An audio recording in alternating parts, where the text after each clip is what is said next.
Assalamualaikum, perkenalkan nama saya Jis Fikriansa dari kelas 12 IPA 10. Saya akan menjelaskan materi tentang kromosom. Apa itu kromosom? Kromosom berasal dari bahasa Yunani, kroma yang berarti warna dan soma berarti badan. Kromosom merupakan struktur di dalam sel berupa deret panjang molekul yang terdiri dari satu molekul DNA dan berbagai protein terkait yang merupakan informasi genetik suatu organisme, seperti molekul kelima jenis histon dan faktor transkripsi yang terdapat pada beberapa deret, dan termasuk gen, unsur regulator, dan sekuens nukleotida. Berikut adalah sejarah pendeknya. Pertama kali diamati oleh Carl Wilhelm von Needele pada tahun 1842. Ciri-cirinya dijelaskan dengan detail oleh Walter Fleming pada tahun 1882.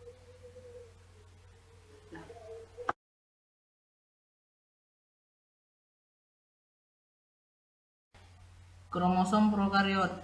Kromosom pada prokariot tak memiliki histon atau nukleus. Dalam keadaan santai atau tak membelah, DNA dapat diakses untuk transkripsi, regulasi, dan replikasi. Kromosom eukariot.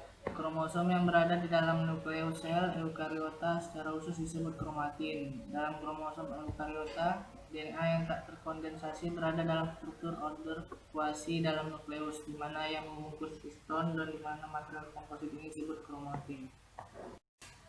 Kromosom istimewa terbagi tiga. Yang pertama ada politen, kedua lambrus, dan supernumerarius.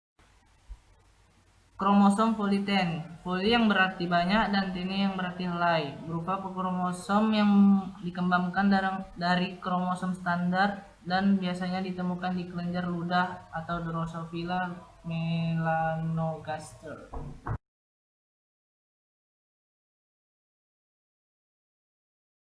Ini pertama kali diselidiki oleh Berman dan Barr pada tahun 1954 yang mengamati banyak lembaran utuh pada cincin Balbiani dari genus Chironomus dan memperkirakan bahwa setiap kromosom mengandung 1000 sampai 2000 untayan yang terpisah.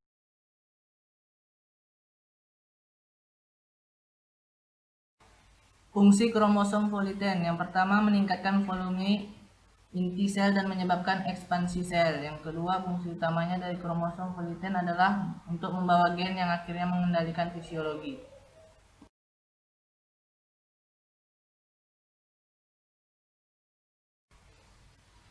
Kromosom lambrus. Kromosom lambrus ini adalah kromosom terbesar yang diketahui, yang ditemukan dalam Oxyvertebrata yang mengandung banyak yolk seperti fiskus, amfibi, reptil, dan burung. Dapat dilihat dengan mata telanjang dan ditandai dengan adanya loop lateral yang timbul dari kromomer selama profase pertama atau fase diploiden dari meiosis. Kromosom lambrus pertama kali ditemukan oleh Fleming pada tahun 1882 dan digambarkan pada Osypio oleh Rupert pada tahun 1892. Bisa digunakan sebagai model yang berguna untuk mempelajari kromosom suatu organisme, fungsi genom, dan ekspresi gen selama proses meiosis karena memungkinkan unit transkripsi individu untuk divisualisasikan. Fungsi kromosom lambrus yang pertama sintesis RNA dan yang kedua membantu pembentukan yolk. Pertama kali ditemukan oleh Wilson pada tahun 1905 pada serangga Hemiptera genus Metapodius. Ada dua jenis kromosom supernumeri, yaitu kromosom B dan SSMC.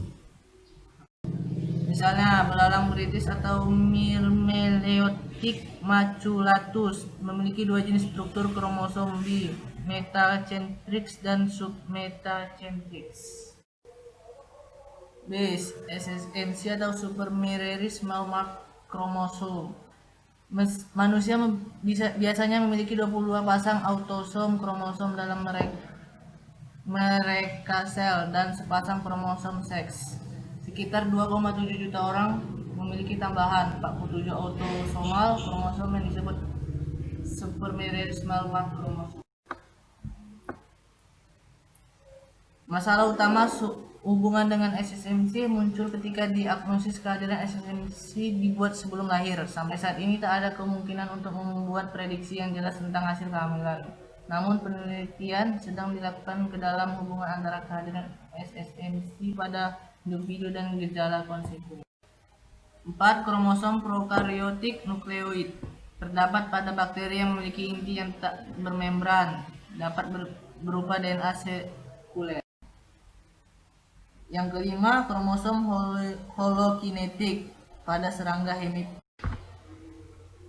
Nah, jadi kesimpulannya berdasarkan pembahasan di atas, maka dapat disimpulkan sebagai berikut. Kromosom adalah suatu struktur makromolekul yang berisi DNA di mana informasi genetik dalam sel disimpan. Kata kromosom berasal dari kata kroma yang berarti warna dan soma yang berarti badan kromosom. Terdiri atas dua bagian, yaitu centromer atau kintokor yang merupakan pusat kromosom berbentuk bulat dan lengan kromosom yang mengandung kromonema dan gen berjumlah 2 buah atau sepasang. Struktur kromosom dapat dibagi menjadi dua bagian, yaitu bagian sentromer dan bagian lengan. Sentromer merupakan bagian kepala kromosom berbentuk bulat yang merupakan pusat kromosom dan membagi kromosom menjadi dua lengan. Bagian lengan merupakan bagian badan utama kromosom yang mengandung kromosom dan gen. Secara umum, bagian-bagian kromosom terdiri dari kromonema, kromomer, sentromer, lekukan kedua, telomer, dan satelit.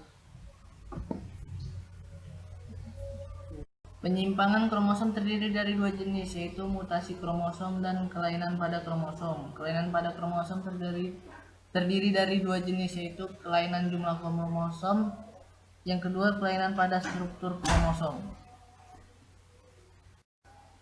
Demikianlah hasil dari penjelasan saya. Bila ada yang kurang, saya mohon maaf. Kepada Allah saya mohon ampun. Terima kasih. Wassalamualaikum warahmatullahi wabarakatuh.